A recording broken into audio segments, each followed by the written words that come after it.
Lẹ́ni ororú èyí sí Alhaji Taiwo Hassan Ogogo lọ́dún 10 ọdún sí ìsìn. My lovely brothers and sisters, iṣẹ́ wo ló ń ṣe lọ́wọ́ ọ̀hún?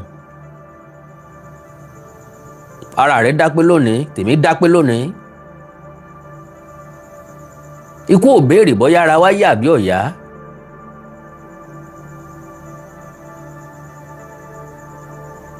Olórin kan kọ, ikú bẹ́sẹ̀ àná bẹ́sẹ̀,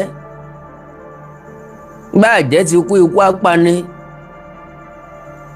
béèyàn jẹ́ tàná àná gbọmọ. Ó pé wa ká jẹ́sẹ̀ ikú ká má jẹ́ tàná.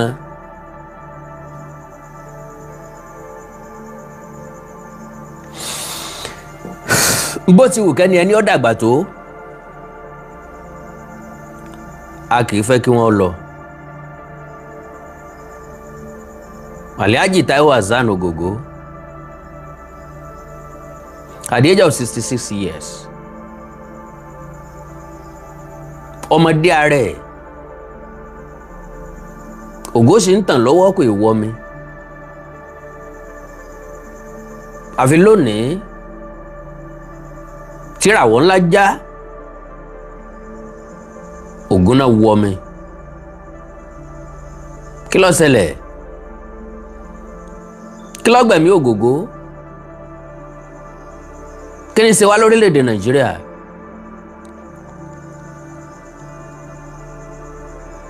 Kí ló dé tá a sọ gbogbo nǹkan di business? Kí ló dé tá a mọ ibi tó ti yẹ ká sọ̀rọ̀ àbí ibi tó ti yẹ ká panu mọ́? Kí ló dé tá a mọ àkókò tó yẹ ká sọ̀rọ̀ àtàkókò tó yẹ ká panu mọ́? Oríṣiríṣi nǹkan ń lọ lórí ìtàkùn ayélujára. Ó wà very very disturbing. Lórí ọ̀rọ̀ àìsàn Taiwo Hassan Ogogo, àwọn kinní kan mọ gbàgbó lọ, àwọn kinní kan mọ mọ́ọ̀gùn lọ.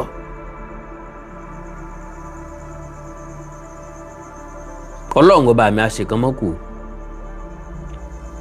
Ọba táà tó dá lẹ́bi, ọba táà tó pè pé ó wá jẹ́jọ́.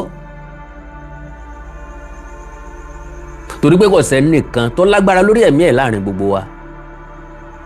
Òkú ń sunkún òkú ni, akásọ lérí ń sunkún ara wọn. We have no power, no might láti prevent ikú, láti protect ara wa. Lágbájá ìbá tí kú, ká lówó wà ní owó ń bẹ ńlẹ̀. Ikú yarí ó lòun ò gbowó ni. Alápàdúpẹ́ bí Ọlọ́run ọba mi ò sí. Bó bá dárọ̀ lánàá ìsìn, mo bá sọ pé àkàndọ̀rọ̀ àwòkọ́ńkọ́ ọmọ jẹ́ èèyàn mọ́ kọ̀ mọ̀ sí láyé mọ́. Oh, that man has gone. Ó dẹ̀ ṣètò lánàá o. N tí ó gba orí ìtàkùn ayélujára nìyẹn. Kò sí nǹkan tẹ́nìkan kó ṣe sí. Olúgbénga Adébóyè Àbẹ̀fẹ́ kú. Nǹkan kò ṣẹlẹ̀. Bàbá àrà lọ, máa yí ò gbọ́dọ̀ kú, máa yí ò gbọ́dọ̀ lọ. Bàbá àrà lọ, nǹkan kan ò tẹ̀tẹ̀ ò torí ẹ̀ kó hù.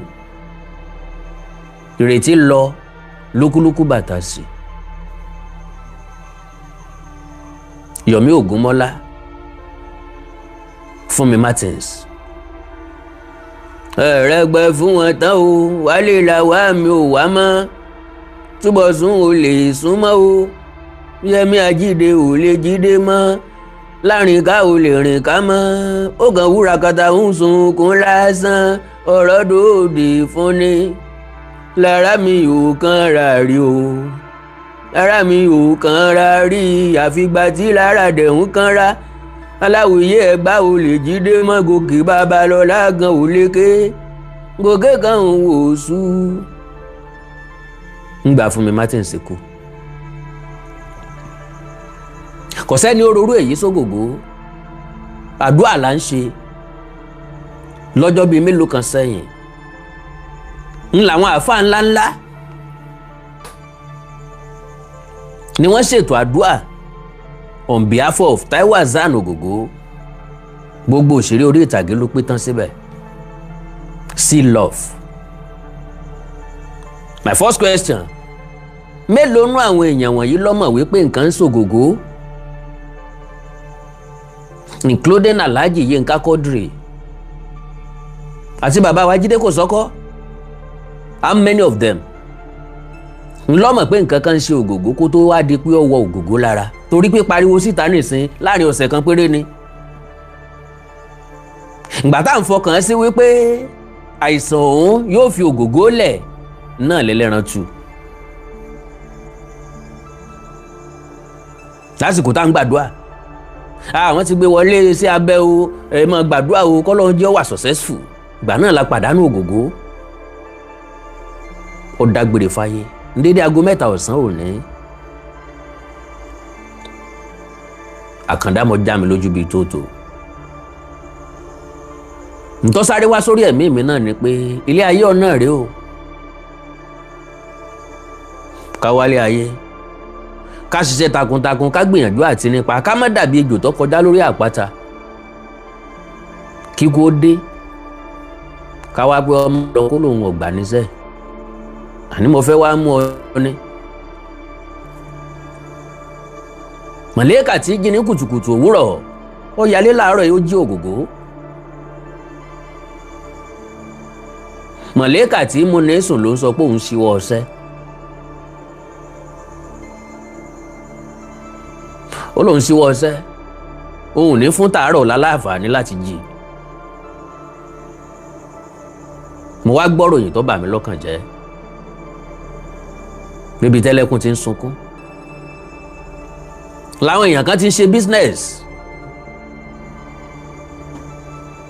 ìran káàárọ̀ òjíire kí ni ń ṣe wá, kí ni ń yọ alẹ́ nu.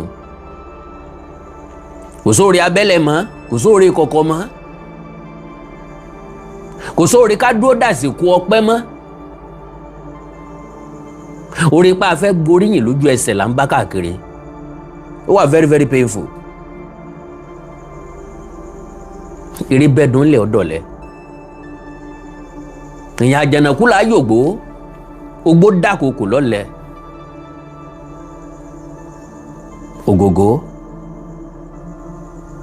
Ogogo tick many bosses. Very good and kind man. Very cool man indeed.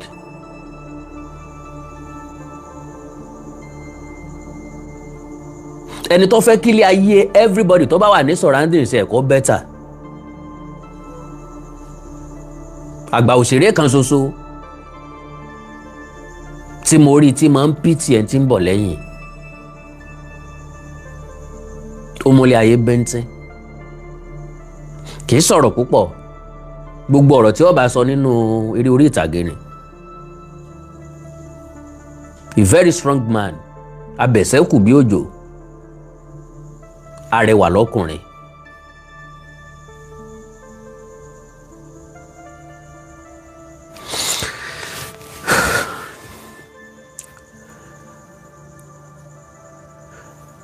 So kí ló ṣẹ́kù láyé? màá play fídíò kan. èmi àtẹ̀yìn ọ̀jọ̀ gbà wípé ó lágbára pọ̀, pélé ayé yìí lágbára pọ̀.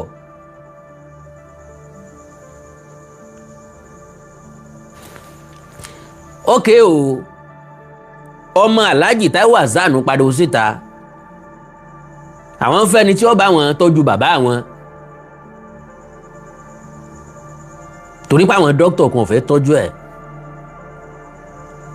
ẹ̀yin ọ̀jọ̀gbọ́n, ẹ̀yin ìyá àti bàbá mi ti ń bẹ ń bímọ pé tí dókítà ò bá ti fẹ́ tọ́jú èèyàn mọ́ kò sátúnṣe mọ́ nìyẹn. wọn ò fẹ́ kẹ́niyàn ó dákẹ́ sọ́dọ̀ wọn. because to the best of my understanding kò sẹ́ni tí ó gbé ògógó lọ sọ́dọ̀ quack doctor, ọ̀dọ̀ àwọn professionals náà gbé lọ. tán bá ti wá reject ẹ̀ ó ti túmọ̀ sí pé onítọ̀ òun ò lè yé. ṣùgbọ́n wọn ò fẹ́ sọ fún pé kò lè yé. ntí yóò wà lọ́kàn wọn ni pé a mọ̀ sí Ọlọ́run o, ṣùgbọ́n medically damages yìí ti kọjá bẹ́ẹ̀. ntí ó jẹ́ káwọn doctor gbogbo they will all love Igbo, they will all love Ogogo. gbogbo wọn ló máa sáré, wọn máa forí gbárí ni pé Ògògó ni nǹkan ń ṣe.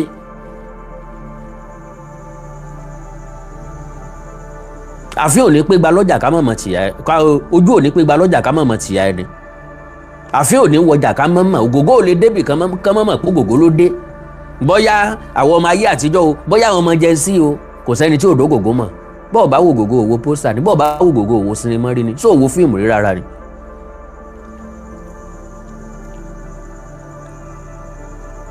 yàtọ̀ sí pé Ògògó ń ṣeré orí ìtàgé, akéwì ńlá ni, tálẹ́ǹtì ni. torí pé ọmọ Ògògó dẹ̀ wá sọ wípé àwọn ọ̀tọ̀rọ̀ owó o, ẹni tí ó mọ èèyàn kan tí ó mọ èèyàn kan, tàbí ẹni tó mọ nǹkan kan tàbí tó mọ ẹni tó mọ nǹkan kan tí wọ́n sọ fún wọn tí wọ́n wà tọ́jú ẹ̀. more than 5,000 èèyàn ló jáde tán láwọn fẹ́ tọ́jú Ògògó. more than 5,000 live broadcast ni, is this live broadcast ni. more than 5,000 èèyàn ló jáde tí wọ́n láwọn fẹ́ tọ́jú Ògògó. Yinka Quadri, Alhaji Yinka Quadri àti Daddy wa Jide kò sọ́kọ́, wọ́n jáde ìta, wọ́n dúpẹ́ lọ́wọ́ gbogbo àwọn èèyàn. àwọn ọ̀rọ̀ bí iṣẹ́ fọ̀ tiyín, àwọn ọ̀kan ń lábùkù. àwọn mọ̀ pé fẹ́ Ògògó lẹ ní, ṣùgbọ́n unfortunately ilé ìwòsàn tó wà á ní láǹfààní láti gbé nǹkan kan lọ bẹ̀. Yorùbá ní ẹbọ kéékèèké nígbà láìkúlà.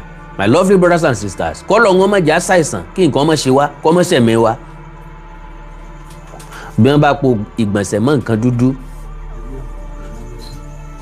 tán ni kò fi fa nǹkan lá, ò ní hesitate. wọ́n bá ní kò fi fọ́kọ̀ mu, ò ní dúró kán wí lẹ́ẹ̀mejì. ẹni ìjà òde bá ní ìpè rẹ̀ lọ́kùnrin. àwọn èèyàn dẹ̀ bẹ̀rẹ̀ sí yọjú lóòótọ́, wọ́n dẹ̀ bẹ̀rẹ̀ sí pa àwọn ọmọ. bí wọ́n mú nǹkan kékeré wá wọ́n lè pè 500,000, bọ́n mélèé wá wọ́n lè pè 1.2 million, bọ́n mélèé wá wọ́n lè pè $3,000. kí ló dé? so gbogbo yín arò pé fẹ́ help wa ni, àmọ́ pé fẹ́ ṣe business ni. ẹnìkan gbé nǹkan ló tún sáré bọ́ sórí ìtàkùn ayélujára, wọn ò já wọn wọlé, àwọn dọ́gbọ́n mu wọlé ni. Can you just imagine that? Wọ́n very very disturbing. àwọn ibì kan bẹ ọgbọ́n lọ yá bá ń bẹ, àgọ̀là ń bá ń bẹ. àwọn nǹkan kan bẹ téèyàn gbọ́dọ̀ wí ta rárá, àwọn nǹkan kan bẹ tí máa ń jẹrà mọ́ èèyàn nú téèyàn gbọ́dọ̀ jẹ́ kó kú pẹ̀lú òun. wọ́n ní ẹ mọ̀ mú wọ hospital, wọ́n ní ẹ mọ̀ mú nǹkan wọ hospital. àwọn fámìlì dẹ̀ wò pé àyè ṣé mọ̀ ó ṣeé ṣe kó jẹ́ pé nǹkan tí ó ràn wá lọ́wọ́ lélẹ́yìí, ọ̀dà náà ẹ̀dọ́gbọ́n gbé bàbí aṣọ mú wọlé. a ti ṣe bẹ́ẹ̀ rí. ìgbà mi ò rí Káyọ̀dé Adébóyè, àbúrò olóògbé Gbénga Adébóyè, ọ̀rẹ́ mi ni. kọ́lọ́wọ́ bá ń dẹlẹ̀ fèèyàn rè. Olúkáyọ̀dé ó jáde láyé lọ́dún 2005.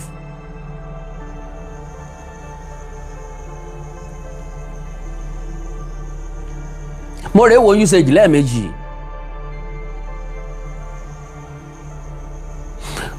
usage dẹ̀ ní visiting time. bó bá ti dàsìkò tí wọ́n ti tálejò ti wọlé tán wọ́n lè wá jáde. Káyọ̀dé will always call me. màá bẹ̀rẹ̀ kúkúkú gbẹ̀yìn wíńdò wọ́ọ̀dù wọn lọ, màá wọlé síbẹ̀. tàbá ti ráwọn dókítà àbí nọ́ọ̀sì tán fẹ́ wọlé ń tún ṣe kúkúkú ń tún gbẹ̀yìn wíńdò ló tún lọ gọ́ bẹ̀. báwọn dókítà bá dẹ̀ bá mi bẹ̀, ẹ wo mo fẹ́ sáré ránṣẹ́ ni. because ọ̀pọ̀lọpọ̀ nǹkan táwọn dókítà kì í fi gbà wọ́n láàyè tán ì fi gbà yàn láàyè. wọ́n wà professional láti protect iṣẹ́ wọn dẹni. mo rántí lọ́dún náà lọ́hùn Káyọ̀dé ò jẹun fọ́pọ̀lọpọ̀ ọjọ́ kí n tó débẹ̀. Aunty Sayo was there ẹni tí wọ́n bí Káyọ̀dé lé. Káyọ̀dé lébi ń pa òun n bá dọ́dọ̀ àǹtí Ṣayọ̀ mo ní àǹtí Ṣayọ̀ ó lébi ń pa òun ní Ọlọ́run ṣeun kò jẹ́ láti ẹjọ́ yìí béèrè lọ́wọ́ rẹ̀ pé kí ni ó jẹ Káyọ̀dé lòun ó jẹ jollof rice ó kọ́kọ́ lòun ó jẹ yán wọ́n bá ní kí n lọ kàǹtí wọn kí n lọ bá ara yán òkè pápátá dẹ̀ ní wọ́ọ̀dù àwọn tó ní tán ló ní àìsàn kíndìnrín wà ń gbà náà mo dé kàǹtí ọwọ́ ọ̀sán ni wọ́n ní kò sí yán mọ́ kí ló wà wọ́n ní jollof rice n bá pe Káyọ̀dé lórí aago ó ní kí n bóun ra ẹran ńkọ́ wọn ní ọ̀sẹ̀ràn kí n bóun ra mọ́ínmọ́ín sí mo gbé mọ́ínmọ́ín dé Káyọ̀dé ń jẹ mọ́ínmọ́ín àti jollof rice dókítà kan wá ń kọjá Mr. Adébóyè so jollof rice lẹ́ ń jẹ́ ẹ rí tán bá ṣe tẹ́sì láàárọ̀ látàn bá ti rí nǹkan kan ẹ máa rí nǹkan ẹ máa rí mọ̀ pẹ́yìn ilẹ̀ cause problem fúnra yín excuse ẹ wá ṣé kò gbọdọ̀ jẹ rice ṣé ìwọ ni láti jẹ rice wọ́n ní ò gbọdọ̀ jẹ rice báwọn ṣe tẹ́sì fún páwọn ò rí nǹkan kan wọ́n ti ṣe 16 different tests tá à ń bẹ́lẹ̀ yìí ń pò lọ́wọ́ wọ́n dẹ̀ fẹ́ ṣe test fún láàárọ̀ ọjọ́ kejì wọ́n wá ní ẹ̀tọ́ ẹ̀ ò jẹ nǹkan kan tó láta tàbí tó lépo pé ẹ̀kọ́ látàrí pọ́n fẹ́ ṣe test fún ògì lásán ló gbọ́dọ̀ máa mu bí ó bá wá fi mọ́ínmọ́ín mu kì í ṣe pé kó jẹ odidi mọ́ínmọ́ín kan kọ́kàn jẹ́ bíi síbí mẹ́ta síbí mẹ́rin kéékèèké kò fi tatala kọ́ tán so àwọn dókítà tí wàá sọ pé ẹ má wọlé ẹ má fọn lélẹ̀ lò ẹ má jẹ́ kí wọ́n lò tọ̀hún wọn mọ nǹkan tí wọ́n ń sọ náà ẹ má jẹ́ kí n gbà kókó yín ẹ já gbọ́rọ̀ lẹ́nu ọmọ Ògògó fúnra lára ẹ̀ yà kó tó di pé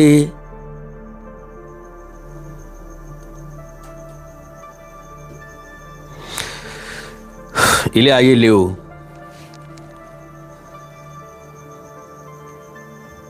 all right ẹ jẹ́ sáré kọ́kọ́ ka news tó wó tí mo rí Taiwo Ogogo Hassan veteran Nigeria actor ó ti kú. Ogogo's daughter announced her father's ikú during an Instagram live session on Sunday. News earlier reported that the actor's daughter Kira and Halima disclosed the doctors diagnosed their father with cancer 3 weeks earlier. They appealed to Nigerians to help the family explore possible treatment options. Wọ́n sọ pé ẹ dáwó fún wa a ní ìdí owó iye kan náà fẹ́ fi tọ́jú ẹ̀ torí pé wọ́n ti wá sọ wípé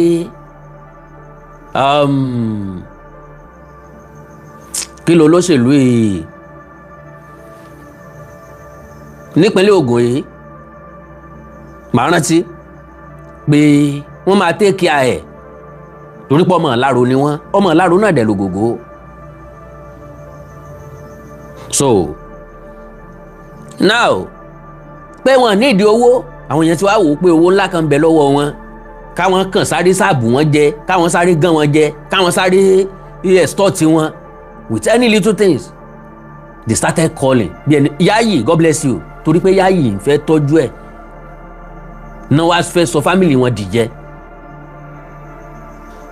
àwọn ẹni àìjírí èèyàn táyì jí kò tí wọ́n rí gbogbo nǹkan gẹ́gẹ́ bí business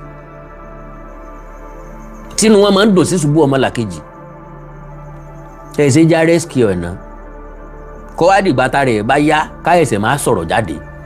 So Kira announced her father's death during an Instagram live session on Sunday. His colleague Saidi Balogun also confirmed the death in an Instagram post. Kira, who was visibly distressed and crying during the live session, said she wanted to return home after learning of her father's death. She said, and I quote, "Help me call my sister, my family, my daddy, Chiku. I want to go home. I can't believe this. I want to go and see my daddy before he gets buried." Painful. Balogun described Ogogo's death as painful and prayed that Almighty Allah will guide the actor to paradise. Inna lillahi wa inna ilaihi raji'un. You can rest now, my brother, Taiwo Hassan Ogogo. May Almighty Allah guide you through Al-Jannah. This is truly painful. Fáwọn àgbàlagbà fáwọn èèyàn fáwọn ọ̀jọ̀gbọ́n tí wọ́n bá sọ wípé thank God